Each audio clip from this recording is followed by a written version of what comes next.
Sejam bem-vindos, ouvintes. Está no ar mais um episódio do Viva Sci-Fi, o seu podcast de ficção científica. Eu sou o Thiago Meira e hoje a gente vai falar aqui de uma antologia de ficção científica chamada Irmãs da Revolução, lançada aí pela editora Aleph no ano passado, com a organização da Anne Vandermeer e do Jeff Vandermeer. E para me ajudar aqui comigo, a gente está hoje com uma casa cheia, digamos assim. Então eu tenho aqui comigo meu amigo Fábio Fernandes. Fábio, como está? Tudo bem? Olá a todos os ouvintes, todas as ouvintes, tudo bem com vocês? Pois é, nós estamos aqui hoje, vamos falar de uma antologia muito bacana, sobre até um assunto, depois eu vou retomar aí, a questão da escrita feminina na ficção científica, de como a gente, principalmente nós homens, estamos aqui, são 2 homens nesse podcast, como a gente precisa ler mais mulheres na ficção científica e discutir mais a ficção científica feita por mulheres. E nós temos aqui uma convidada muito especial e muito querida, e é com muito prazer que a gente recebe hoje aqui a Aline Valek. Oi, Aline, tudo bem? Oi, Fábio, tudo bem? Oi, Thiago. Olá, os ouvintes que estão ouvindo. Muito obrigada pelo convite para participar aqui do Viva Sci-Fi. E devo dizer que o que me deixou muito feliz nesse convite também é eu ser convidada para falar de um conto que normalmente eu sou chamada para falar dos romances, né? O romance é sempre o carro-chefe. Mas eu escrevo tantos contos e eu resmungava assim na mente. Quem me chama para conversar sobre contos? Por quê? E aí veio esse convite maravilhoso. Olha, então, é o seguinte, a gente ainda vai. Desculpa, a gente ainda vai te chamar para falar dos romances, mas assim, é isso, né? A gente estava conversando no ano passado sobre coisas que a gente queria falar, e é isso, justamente isso, né? Eu, no Facebook, no ano passado, eu fiz umas postagens sobre isso, sobre escrita de autoras. Eu tenho muitas amigas escritoras de ficção científica aqui no exterior, gosto muito de ler mulheres escritoras de ficção científica, e, honestamente, para mim, Fábio, nos últimos anos tem sido mais prazeroso ler autoras. Eu acho que elas têm vindo com ideias mais ousadas, mais inteligentes e mais interessantes, né? Claro que eu ainda gosto de autores. Quando me perguntam, os autores, os escritores em geral que fizeram a sua cabeça quando você era mais novo, são quase todos homens, infelizmente. Mas a gente pode mudar. Né? Então eu tenho nos últimos anos tenho cada vez mais lido autoras, e quando a gente falou do Irmãs da Revolução, quando eu fiquei sabendo da existência do livro, eu soube também que você foi chamada para escrever um conto para entrar nessa antologia. Então, sei lá, acho que a gente podia começar, né, Thiago, perguntando como é que surgiu esse convite, como é que foi essa história e como é que foi a tua ideia para esse conto. Então, quem me convidou para participar da coletânea foi o Daniel Meira. Ele falou, estamos trazendo para o Brasil, na época ele estava na Aleph, estamos trazendo para o Brasil essa coletânea, queria saber se tem interesse de participar. Ele e o Thiago Lira, né, que vieram com o convite. O Thiago Lira foi o editor, o meu editor, o editor do conto, né, com quem eu falei, e até sobre... Eu perguntei, eu escrevo sobre o quê? O que vocês estão esperando para esse conto?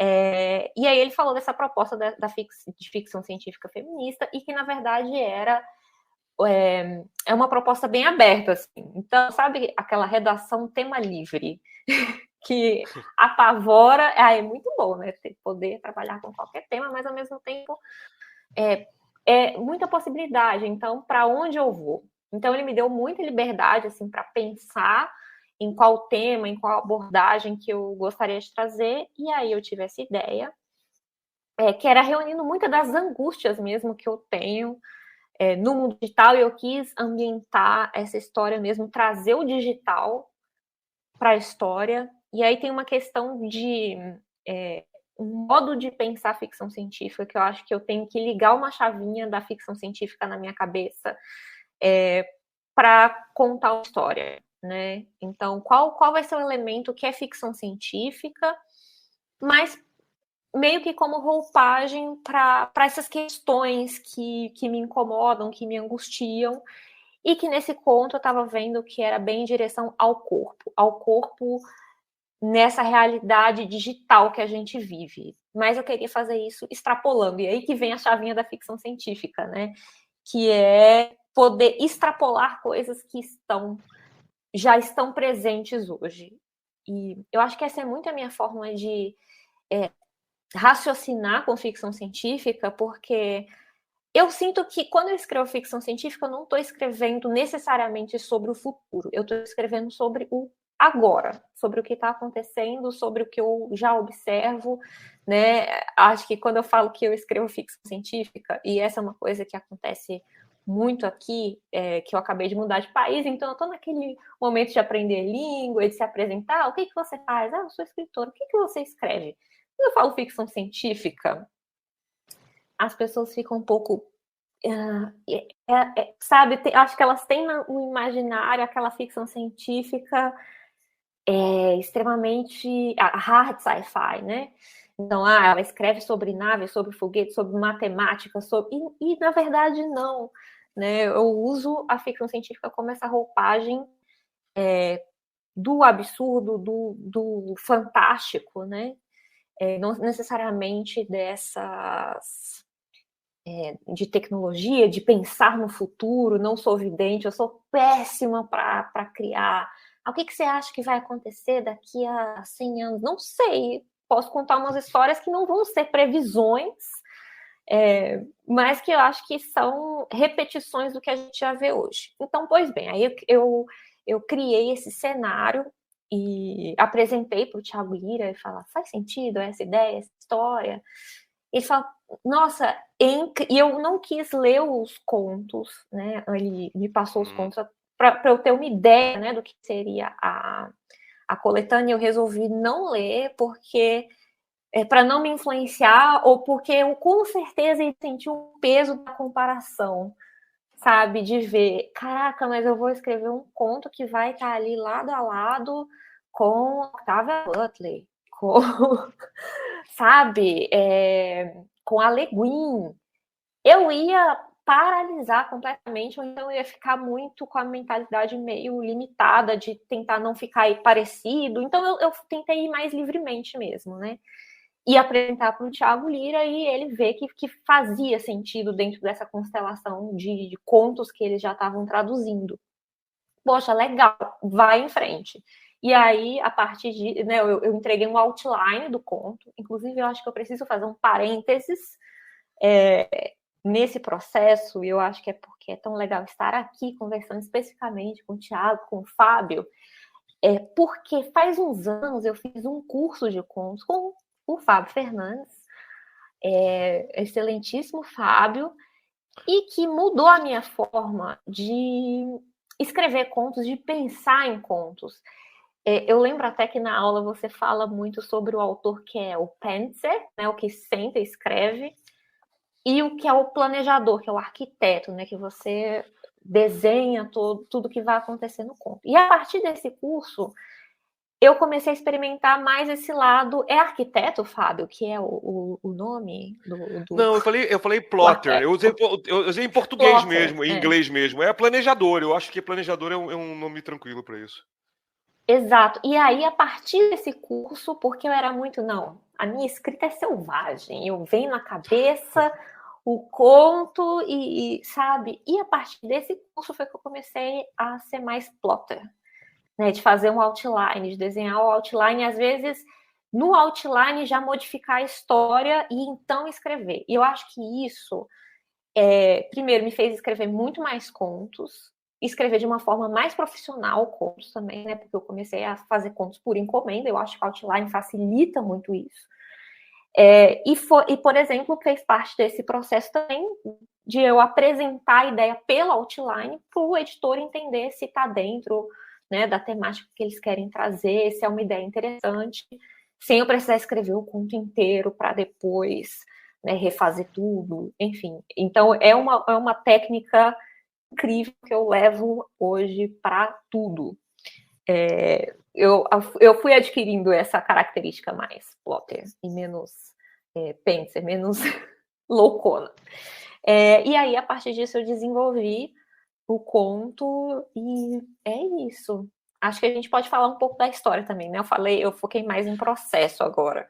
Sim, eu achei interessante isso, porque assim, eu acho que ao ler o teu conto, eu tive também uma série de sensações muito, muito bacanas, e acho que você falou agora isso. Eu acho que agora você percebe, e a gente percebe isso lendo você, que uma coisa não elimina a outra. Quando você está fazendo o outline, você pode ter uma escrita selvagem no outline e ir mudando as coisas. A gente tem frequentemente isso, né? Quando eu faço meus outlines, frequentemente faço isso. De um dia para o outro, eu começo a imaginar milhões de coisas. Tem gatilhos externos, tal, que, né, proporcionam a mudança da história. Agora, planejamento, ele muitas vezes faz com que a gente consiga estruturar melhor uma coisa. E na tua história, eu não sei se uma coisa tem a ver com a outra especificamente. Eu vi ali ecos de vários autores e autoras, né? O primeiro que eu vi, mas eu vou querer que você fale sobre isso já, eu vou só falar os nomes aqui, vou dar um name dropping aqui, bem metido a besta, e você vai me dizer aí, vai explicar agora se isso faz sentido ou não. Eu vi, no primeiro momento, eu vi o Ian Forster, o autor da Máquina Para, a Máquina Parou, né, The Machine Stops, porque a história, ela lembra muito por alto. É narrada por uma mulher que está no subterrâneo, onde todo mundo vive no subterrâneo atualmente, numa imersão total. O Forster, quando escreve essa história em 1905, 1906, evidentemente não tinha nada disso ainda, mas ele, talvez pela influência da Revolução Industrial, ele já estivesse projetando para o futuro uma situação desse tipo, né? Agora, eu vi muito mais, eu vi Joanna Russ e Ursula Le Guin, né? No sentido de subverter expectativas, de ser uma coisa interessante, né? Nós, homens, eu quero me tirar disso, mas não, como eu sou homem, fundamentalmente não dá para me tirar, eu estou sempre o tempo todo me policiando para não pensar assim. A gente tende sempre a achar, que é uma questão cultural, que o homem é mais racional e a mulher é mais emocional. Mas quando eu leio ficção científica, eu acho o contrário. O homem gosta de pegar arma e fazer piu-piu-piu, sabe? Tipo aquela coisa que é muito emocional.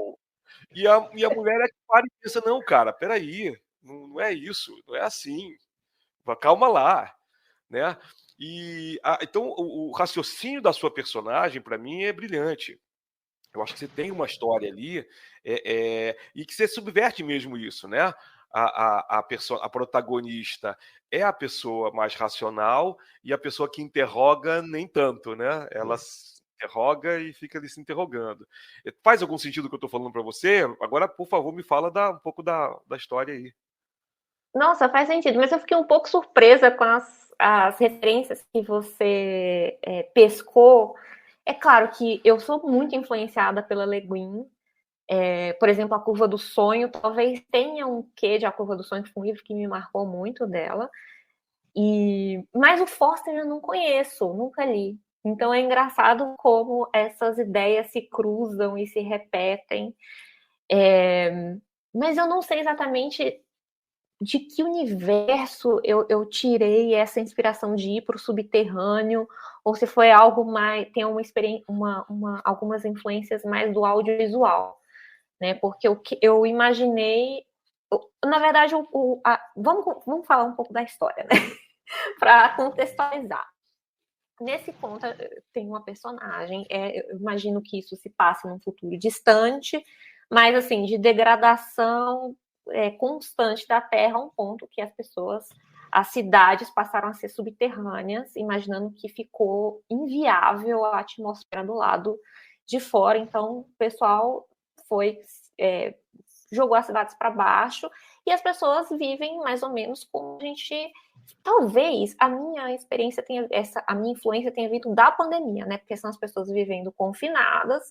Tudo depende de internet, elas ficam o tempo inteiro conectadas com os óculos, né? Tipo esses óculos de realidade virtual, em um outro mundo. Então é como se elas tivessem construído esse outro mundo, e na época que eu escrevi o conto estava bem mais esse tema dessa realidade virtual. Hoje em dia está um pouco mais normalizado, né? Não é assim, nossa, o futuro vai ser isso.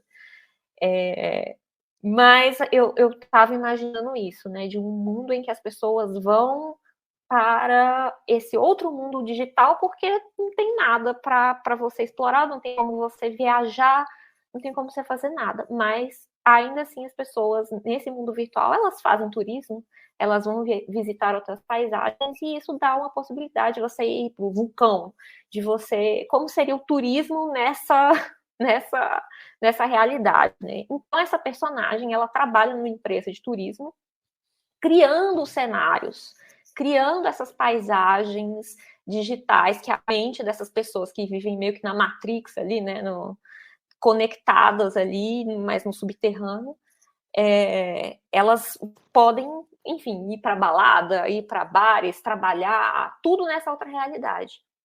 E ela cria esses cenários que as pessoas vão. Mas ela é, assim, meio que uma designer meio tirada de tempo, né? Porque ela participa de projetos, vamos criar uma ilha aqui, paradisíaca e tal, que o público que é mais voltada para o público masculino, tem a questão da segmentação aí também. E aí ela é cotada para fazer só uma parte do cenário. E as coisas que ela faz, tipo, os chefes dela não gostam muito, não botam muita fé. Então, de novo, aí eu tô partindo da realidade das mulheres no mercado de trabalho, né, principalmente no mercado de trabalho criativo, em que sempre, deixa ela com essa partezinha aqui, né, não com a parte principal. Então, para mim, não são nem vivências futuristas, são vivências todas de agora. E ela é uma artista, assim, que quer criar cenários muito realistas. Então, ela é meio que promovida e ela lidera um projeto para, cria aí o seu cenário, né? O destino turístico aí. E ela cria uma floresta hiperrealista. E ela estuda muito para recriar a chuva. E nesse subterrâneo, ninguém nunca viu a chuva. As pessoas que nasceram nesse lugar nunca viram a chuva, não sabem o que é, sabem pelos filmes, descrição em livro, como é que é uma chuva. Então ela faz todo um estudo para recriar a sensação da chuva na floresta. E os chefes dela não ficam nada impressionados, tipo, tá, beleza, mas qual é a história? Qual é o storytelling? O que dá para fazer aqui? Ela fala, cara, mas, tipo, essa é a experiência, essa é a sensação que eu quero trazer, né? De reviver a natureza. Mas, enfim, ela é super tirada de tempo, ela tem esses conflitos aí da carreira, né? Ela não consegue criar o que ela quer.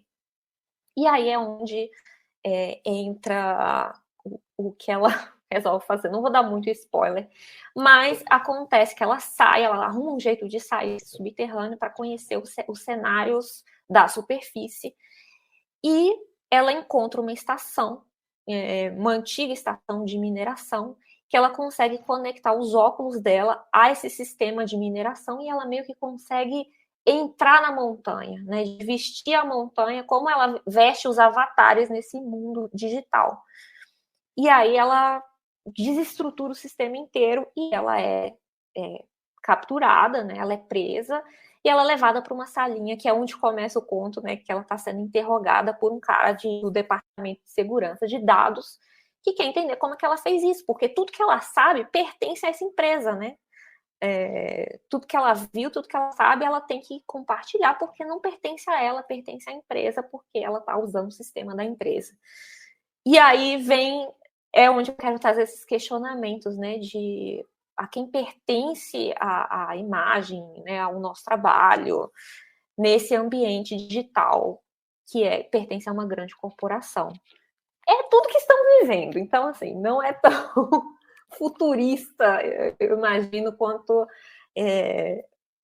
acho que essa ficção científica leva a gente a pensar, né, e às vezes nem tanto. E não falamos o nome do conto, né? Exato, a mulher que vestiu a montanha, né? O conto da Aline, que está aqui nessa coletânea. Eu queria também fazer uma pergunta, Aline, que é algo que me veio quando eu li pela primeira vez o Água Vivas Não Sabem de Si, e ela me aparece de novo agora quando eu li o conto, né? A mulher que vestiu a montanha. Que vou até para um lado um pouco mais filosófico, talvez, né? Ver se eu talvez esteja viajando um pouco, mas é uma visão que eu tenho.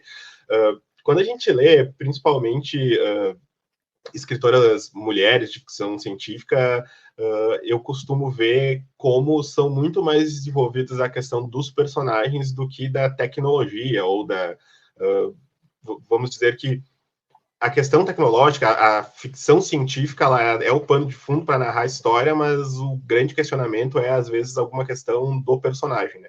Então, isso eu vejo muito com a Ursula Le Guin, com a Octavia Butler, e vejo também no Água Vivas Não Sabem de Si, e também vi no conto. E algo que eu gosto muito do Jean-Paul Sartre, e eu não sei se há alguma influência, mas eu vejo que os teus personagens, eles têm muito uma pegada de questão existencial, né? Então, no conto, tu tem uma parte que ela fala da chuva, E aí tu pensa assim, se a gente vai para o mundo da superfície, a gente talvez não queira voltar, porque vai ter esses sentimentos de o sentir de verdade. Então, ela tem um questionamento existencial ali, né, de quando ela vai para a superfície para ver como que funciona. Não sei se é uma influência sartriana ou se é um questionamento já íntimo teu, assim, também, de como enxergar esses questionamentos existenciais da nossa vida. Acho que parte muito de questionamentos íntimos, viu? Porque é o que propulsiona a escrever. E propulsiona ler também, né? Porque quando a gente abre um livro e vai ler uma história sobre coisas que não existem, o que mantém a gente lendo são os personagens, porque a gente está interessado em pessoas. É o tema que a gente mais se interessa, nós mesmos, uns aos outros. A gente adora fofocas, a gente gosta tanto de fofoca que a gente quer ler fofocas sobre pessoas que não existem. Então, é o que mantém a gente lendo, é o que mantém a gente escrevendo. Eu acho que para conseguir escrever um romance, que é uma coisa que exige um certo fôlego, você tem que estar acompanhando personagens que você se interessa, né? Que você quer ver o que vai acontecer com eles também. Então, a minha escrita parte muito do personagem. Para tudo que eu escrevo, eu preciso visualizar o personagem antes para ver onde essa história vai dar. A mesma coisa foi com esse conto. Eu comecei a pensar pela personagem. Até eu contando aqui agora, eu contei sobre ela, né? Que ela tem esse trabalho. Eu penso muito no trabalho. O trabalho também direciona o que a personagem faz, quais os interesses dela, o que ela está buscando na vida. E essa personagem tem muitas questões, né? Tudo bem, ela tem essa motivação que ela quer ir para a superfície porque ela quer inspiração. Eu quero ver outros cenários para poder usar isso no meu trabalho, e depois ela descobre que, bem, é muito mais que isso, né? Mas ela tem outras questões com o próprio corpo, insegurança com a própria aparência. Então, quando ela percebe que ela está nessa sala de interrogatório, que ela não está plugada nos olhos, ela está realmente a cara dela que está ali, ela se sente vulnerável. Tipo, nossa, ele está me vendo sem filtro, sabe? Ele está me vendo a minha cara como ela realmente é. Então, ela tem essas questões também com o envelhecimento, porque ela pensa, nossa, eu não tenho mais idade para usar esse avatar aqui que as crianças usam, né? Que é tipo, os mais jovens gostam de usar avatares que não são humanos. É meio que a moda do momento. Eu acho incrível essa forma e tá num livro de ficção especulativa, né? Que eu acho que isso é uma outra forma que eu acho que isso aí eu já me identifico mais do que com ficção científica, a ficção especulativa. Por mais que, se a gente for pensar, mesmo ficção contemporânea da classe média paulistana, falando coisa também é meio especulativa, você não acha? Sim, sim. Toda ficção eu acho que é de alguma forma especulativa, mas beleza. É especulativa nesse sentido de imaginar outros universos, realidades alternativas, não necessariamente futuristas, não necessariamente focadas em tecnologia, então isso já abre um leque muito mais interessante. Então, esse conto da Le Guin, por exemplo, não tem necessariamente um elemento tecnológico ou futurista, é, na real, uma forma de imaginar e se fossem mulheres, na verdade, que chegaram primeiro nesse lugar. E que abre uma questão para, às vezes, mulheres chegaram muito antes em vários lugares, mas não fincaram uma bandeira lá, e aí não foram reconhecidas como tal. Inclusive, quando eu gravava o meu podcast, né, Bobagens Imperdíveis, uma das histórias que eu contei foi da primeira romancista, que é considerada por muitas primeira romancista do mundo, que foi uma mulher japonesa chamada Murasaki Shikibu. Ela teria escrito o que é considerado o primeiro romance da história, mas é aquela coisa, né? São disputas sempre, né? Alguns dizem que não, o primeiro romance foi Don Quixote. E é mais fácil aceitar para um homem europeu, blá blá blá. Mas a Murasaki Shikibu escreveu muito antes.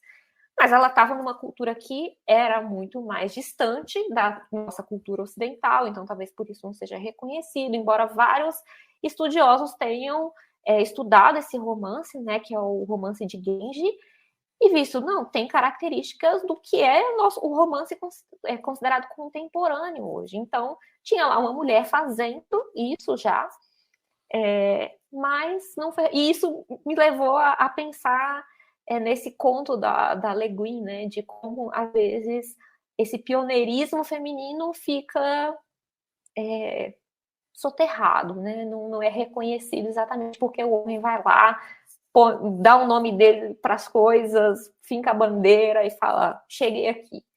E a mulher talvez não tenha feito isso, tenha outras prioridades aí. Eu acho que mais viver a aventura do que dizer que viveu. Foi o que eu senti desse conto dela. Sim, faz todo sentido. E uma coisa que eu vejo também em outros contos, agora já que você puxou por aí, vamos falar de mais alguns contos da coletânea, né, da antologia, né? Tem um conto que eu gosto muito, que é o da Angélica Gorodischer, que na verdade, aliás, a Ursula Le Guin, ela era tradutora do espanhol, né? Tem um grande romance da Angélica, que nunca saiu no Brasil, que é Calpa Imperial, que é de um império num universo paralelo, que a Ursula Le Guin traduziu para o inglês, né? Era amiga da Angélica, que morreu há uns 2, 3 anos. E tem um conto curtinho, os mais curto, que é A Casada Perfeita. Que é isso, né? Ela fala,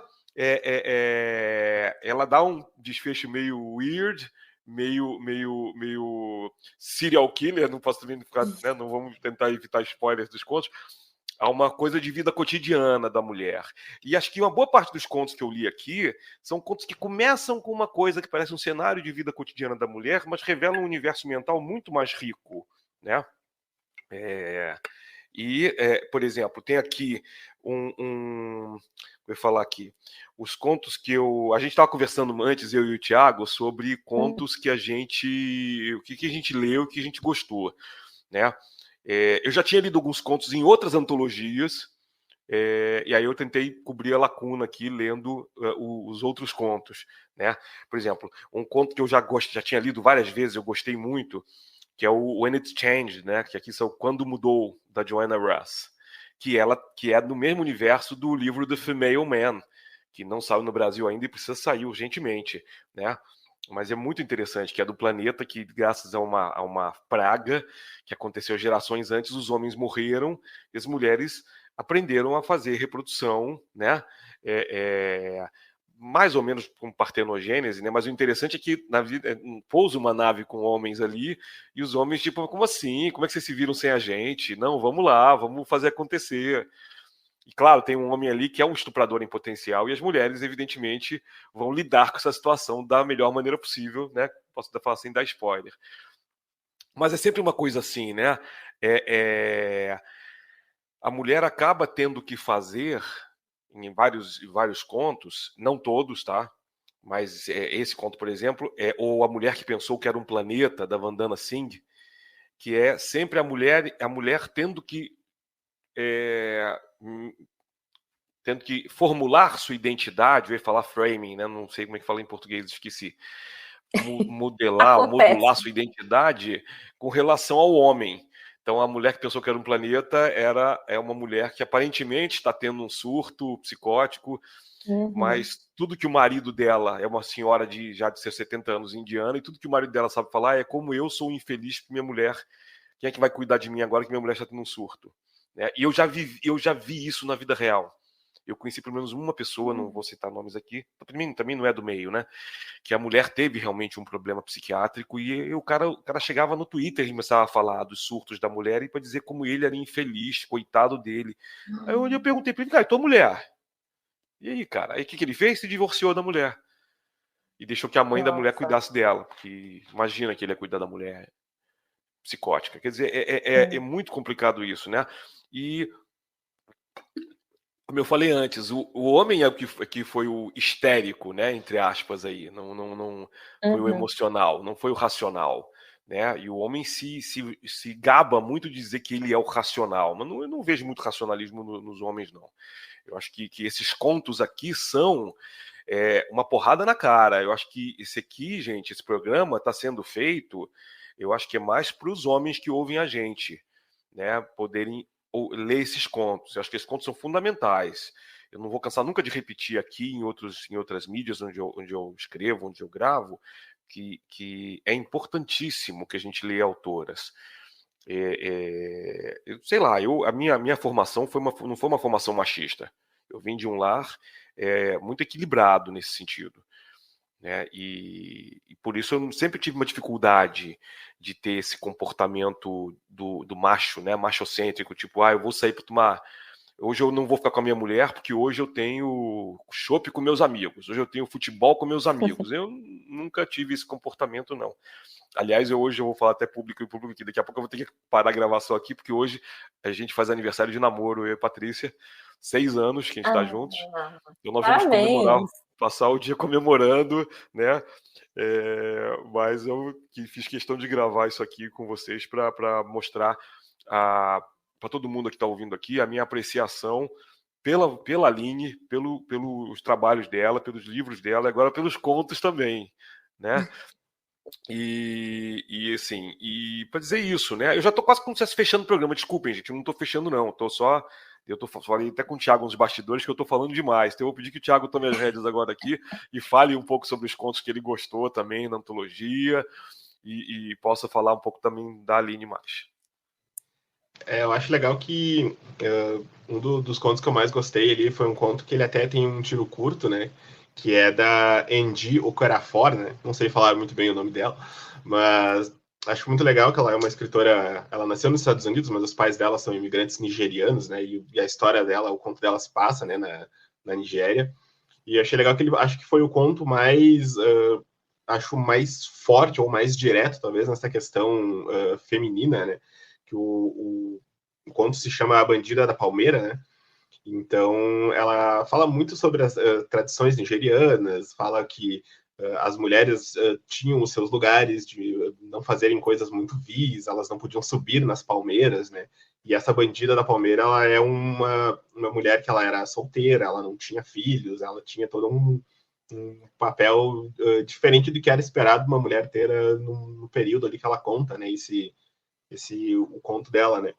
Outra coisa que eu achei muito legal no teu conto também, Aline, é que tem uma hora ali que realmente é um mundo ali que ela trabalha para uma grande corporação e tal, e aí uma dos avatares, né, que pode usar é um avatar da Angela Davis, né? E eu acho isso curioso que também a empresa se apropria, né, da imagem da Angela Davis. Inclusive a personagem cita uma frase famosa da Angela Davis, né? Então tu vê que realmente quando a gente e é aquilo que tu falou antes, né? A ficção científica, ela às vezes não fala do futuro, ela fala do presente, né? Tipo, quando tu fala que imagina que essa história se passe num presente distante, num futuro distante, quando na real, num futuro talvez bem próximo, assim, sendo bem distópico aqui, né?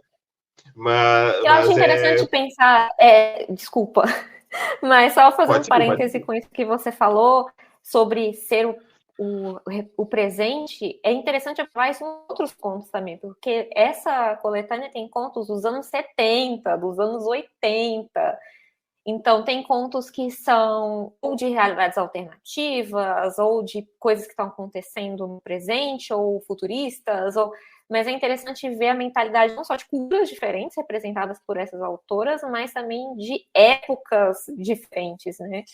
Então, eu acho que esse é um outro ponto muito legal dessa coletânea.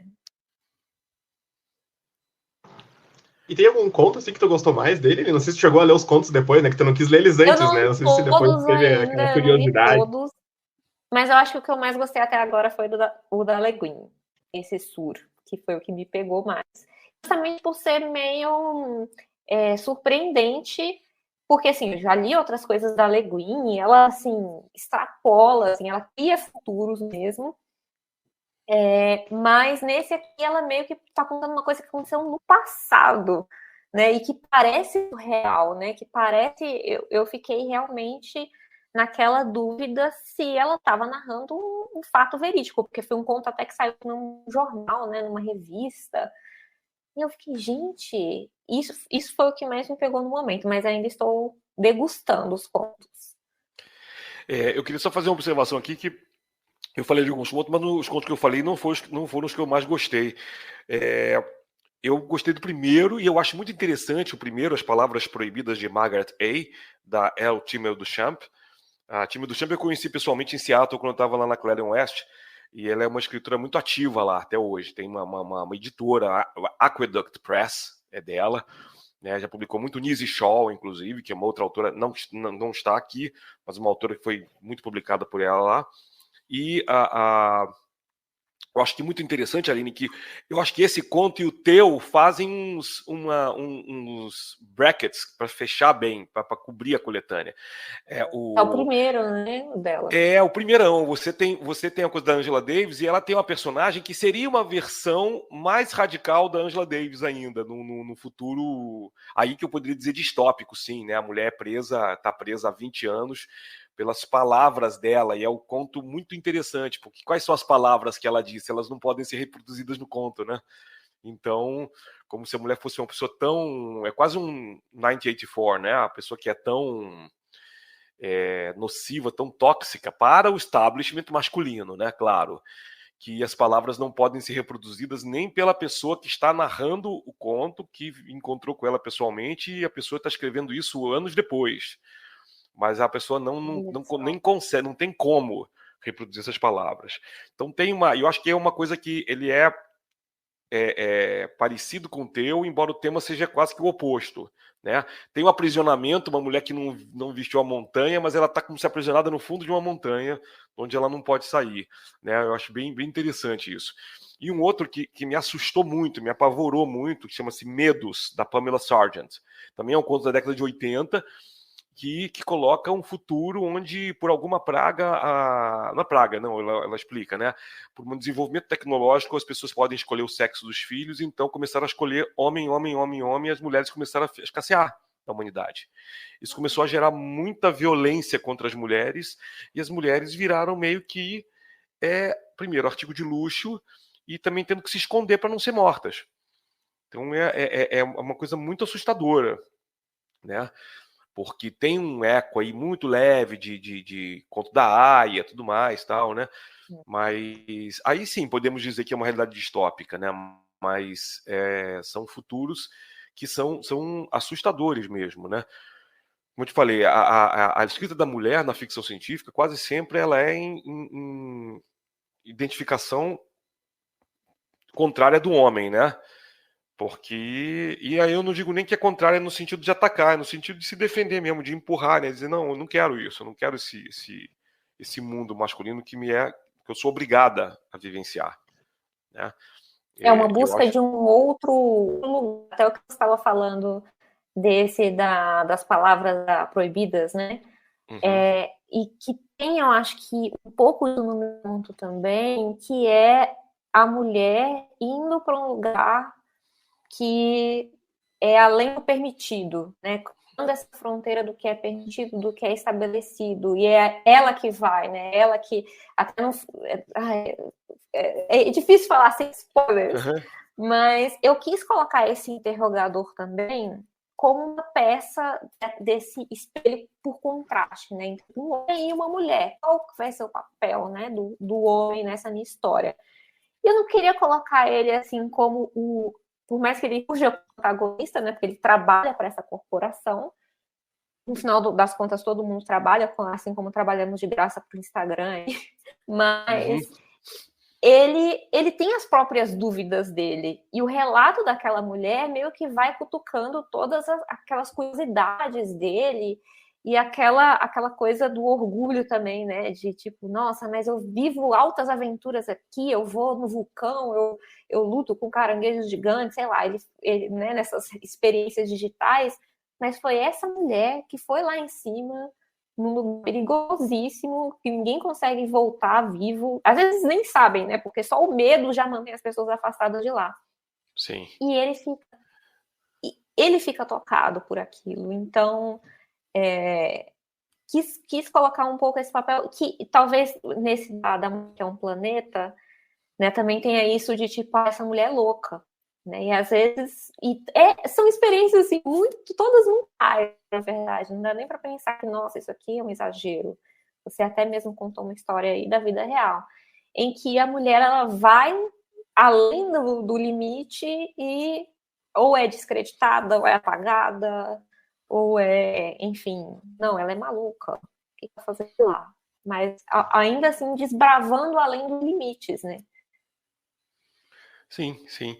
Eu acho que é isso, eu acho que é isso. Eu acho que essa antologia e o teu conto, muito fortemente dentro dela, vão além de um limite e um limite que nós homens não nem sempre vislumbramos, né? A gente gosta muito de falar de viagens indo audaciosamente onde ninguém jamais esteve, mas assim, como assim, cara pálida, né?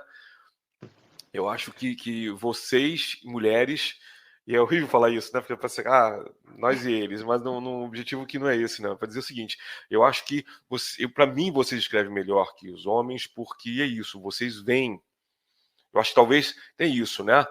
Eu estava escrevendo ontem sobre isso numa narrativa minha, sobre essa questão dos homens versus mulheres. Eu nunca entendi por que chama mulher de sexo frágil, porque quem tem filho é a mulher, né? Quem vai parir um filho é a mulher. E aí aquela velha piada que eu acho que é perfeita. Se o homem tivesse que dar à luz, a raça humana não sobreviveria muito tempo, não. Muitas gerações, não. Porque nenhum homem nenhum aguentaria isso. Né? Seria muito, muito, muito complicado. Então, quer dizer, eu acho que sim, que tem uma coisa mais desbravadora, mas é que é o contrário, né? O homem tem um posicionamento agressivo e colonialista. E a mulher, até onde eu consigo ver, ela tem uma coisa desbravadora, mas não colonialista. Então, isso é uma visão muito interessante, muito saudável, que eu acho que devia fazer com que nós, homens, lêssemos mais mulheres, que parássemos de ficar brincando com nossos brinquedinhos, nossas pistolinhas para fazer... Eu acho que hoje existe uma abertura maior para a literatura feita por mulheres. Por mais que não há muito tempo... Né, saiu escritores colunistas de jornal falando que é absurdo que por 2 ou 3 anos a lista de leituras obrigatórias do vestibular é uma lista integral, nem integralmente, por 1 ano só vai ser uma lista integralmente de autoras mulheres, e outros anos vai ser a maioria de autoras mulheres, mas assim, o que estão fazendo? Vão deixar de ler os clássicos, porque parece que quando a gente fala de literatura feita por mulheres e passar a dar mais atenção para isso, parece ser, não, então cancela todos os homens, todos os autores homens que já fizeram coisas, Asimov, não, cancela todo mundo. E é o que você falou, os autores homens também fizeram parte da minha formação como leitora e como escritora de ficção científica, né? Tá aí o Douglas Adams, que foi quem realmente me convenceu, nossa, é muito legal a ficção científica, justamente porque era engraçado. Então, é também diferente, eu acho, que da ficção científica clássica, mas é a que mais me fisgou. E eu continuo gostando, sabe? Não é cancelar, não é deixar de ler, mas é abrir espaço na prateleira e na nossa mente e na nossa atenção para essas outras formas de produção, né? Até para quem escreve, ter referências um pouco mais diversificadas também, porque isso influi no resultado daquilo que a gente escreve também. E acho que até de como um exemplo, né, dessa questão da escrita da história escritas por mulheres serem diferentes.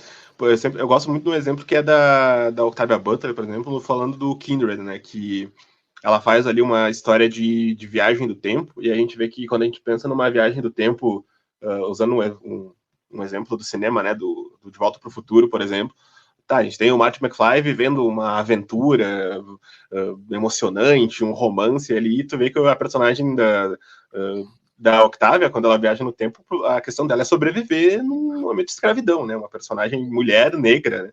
Então, tu vê que são visões de uma viagem para o passado diferentes, né? O McFly não tem nenhum problema com questões raciais, ou ele é um homem ali, cis, hétero, tendo suas aventuras como qualquer outro homem teria, né? Então, são problemas diferentes, né? Então, eu acho que a gente está realmente pensando em ficção científica com um homem atirando, o piu-piu-piu, com suas viagens interplanetárias, né? Que tem essa visão diferente quando a gente lê uma ficção escrita por mulheres, né? E acho que, para a gente ir para os grandes finales aqui, pessoal, eu queria... Acho que até uma pergunta que a Aline já meio que respondeu ali no início, mas eu estava aguardando ela para o fim, né? Que quando a gente fala em ficção científica, né? O que nem a gente sentou ali, o pessoal fala que Duna é uma distopia, né? Que não, é uma ficção científica, né? E eu sempre cito muito aqui um episódio, que é um episódio do podcast que eu gosto bastante, que é o que define uma literatura de ficção científica, né? E nesse episódio a gente cita um exemplo do Água-Vivas, né? Da Nelly, que é um episódio que foi gravado, eu gravei com a Ana Rush e com o Bruno Matangrano, e a gente surge uma hora que realmente a gente está falando sobre o que, além de a história em si, a estrutura narrativa definir o que é uma história de ficção científica, vai muito do autor se dizer um escritor de ficção científica, né? Então, quando tu fala ali antes no início, né, que quando tu fala que escreve ficção científica, o pessoal fica, vai ser aquela coisa de viagem no espaço, viagem no tempo, né? E quando a gente cita o Água-Vivas e fala que realmente é um livro que tem uma difícil classificação quando a gente pensa em gênero, né? Por exemplo, ele é uma narrativa de aventura submarina, quando na verdade, eu vejo ele claramente como uma ficção científica, né?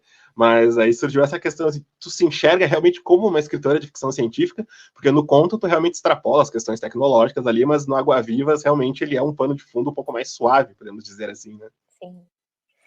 Esse é um dilema que me acompanha muito. Acho que hoje em dia eu já estou mais confortável em falar, eu sou escritora de ficção científica, dependendo do contexto, né? Porque eu acho que isso pode limitar a percepção que a pessoa tem do que escrevo só ficção científica. E, por exemplo, a minha coletânea Neuroses a Varejo, ela vai mais para um realismo mágico, quase, né? Então, é mais ficção especulativa. Mas, às vezes, para ficar mais fácil explicar, e também As Águas-Vivas tem sido muito lido como ficção científica, e em determinado ponto eu acho que o leitor tem razão. O que o leitor interpreta é isso. Então, se eles estão falando que é ficção científica, ótimo, vamos nessa. Mas quem fala que também não, faz sentido. Já me falaram que é budista. Estou aceitando. Mas eu já me sinto mais à vontade de falar que eu também sou uma escritora de ficção científica, embora eu acho que eu gosto de explorar outros temas, né? Não só, por exemplo, Cidades Afundam foi um grande dilema que eu tenho certeza que isso não é ficção científica. Talvez tenha algum elemento de ficção especulativa, mas eu acredito um livro muito realista. É tipo o livro mais pé no chão, assim. Então eu fico nesse dilema, porque talvez eu não me fechar com um só rótulo, porque as histórias que me vêm, elas vêm com diferentes roupas também, né? Então, aquela ideia, aquela história no gênero que ela pede para ser, né? E acho que eu também não penso exatamente em gênero quando escrevendo. Quando, por exemplo, me convidam para escrever ficção científica feminista, aí eu já vou com a chavinha ligada. Mas quando não tem essa premissa, eu deixo a história vir do jeito que ela vem, e às vezes muito naturalmente eu vou para esse lado, ter alguma coisa fantástica ali no meio, né? Porque eu gosto de dar uma extrapoladinha, colocar um temperinho só. Mas eu poderia dizer que sim, sou uma escritora de ficção especulativa, que eu acho que é um pouco mais amplo. Bacana. Vamos, acho que a gente vai chegando no fim aqui, né, Fábio? Então, esse finalzinho aqui, a gente sempre fala que se o pessoal quiser fazer um jabá aí, quiser onde o pessoal te encontra, redes sociais, tem uma newsletter também que tu produz, né? Então, quiser esse tempinho aí, fique à vontade para fazer o teu jabá. Ai, maravilha. Amo jabá. Assine minha newsletter. Uma palavra. Atualmente está no Substack, mas como tudo pode mudar, né? Sabemos as tretas que o Substack está envolvido, então é minha casa temporária no momento para newsletter. alinevalek.substack.com, mas tudo sobre o meu trabalho, inclusive onde assinar minha newsletter, se mudar, não ficar mais no Substack, vai estar em alinevalek.com.br. Tem tudo lá, tem o meu podcast, Bobagens Imperdíveis, tem os meus cursos, eu tenho um curso na Doméstica também, de técnicas criativas para tirar as suas ideias, né, colocar suas ideias no papel, que é baseado em processo criativo e em escrita de newsletter também. E é isso. Podcast Instagram, @alinevalek. Estou lá também. Show de bola. E aí, Fábio, semana que vem estamos de volta com Samuel Delany? Estamos de volta com o Samuel Delany. Vamos começar aqui, né? Eu também andei uma semana fora do ar aí, mas vamos voltar agora semanalmente, né, religiosamente, com o Viva Sci-Fi. Vamos falar sobre Nova, que é, aliás, o livro do Samuel Delany que eu mais li na vida. Acho que eu li umas 3 vezes e pretendo ler uma quarta vez agora, para a gente poder fazer o programa agora. Vou ler na tradução, que já soube que é muito boa, né? Isso é pela editora Aleph. Então vamos fazer esse comentário sobre a obra do querido Chip Delaney. Isso aí, e já dando um spoiler aqui, confesso que foi a primeira leitura que eu fiz no ano completa e acho que vai ser difícil bater, porque eu adorei o livro, realmente achei ele fantástico. Gostei bastante, assim, foi uma leitura que eu vou realmente... Uma leitura só vai ser pouco dele, eu terei que reler mais vezes, né? Sim. Mas então, pessoal, a gente vai ficando por aqui essa semana. Espero que vocês tenham gostado do episódio. Se gostaram, comenta aí no Instagram, no Twitter, no X, no X, como preferir também chamar a rede social do passarinho, que não é mais um passarinho, nem sei mais, estamos todos perdidos, né? Porque Elon Musk é um doido, né? Então, Twitter, exato, eu acho que é um bom nome. Né? Tá aceitável. A gente vai ficando por aqui. Agora você pode comentar também no Spotify, então comenta aí que a gente vai ter estamos pensando em abrir uma sessão de recadinhos aí, que tem muita gente comentando no Spotify também. Beleza, pessoal? Até a semana que vem, então. E lembrem-se, assistam Sci-Fi, leiam Sci-Fi e vivam Sci-Fi. Valeu, pessoal. Valeu. Valeu, tchau.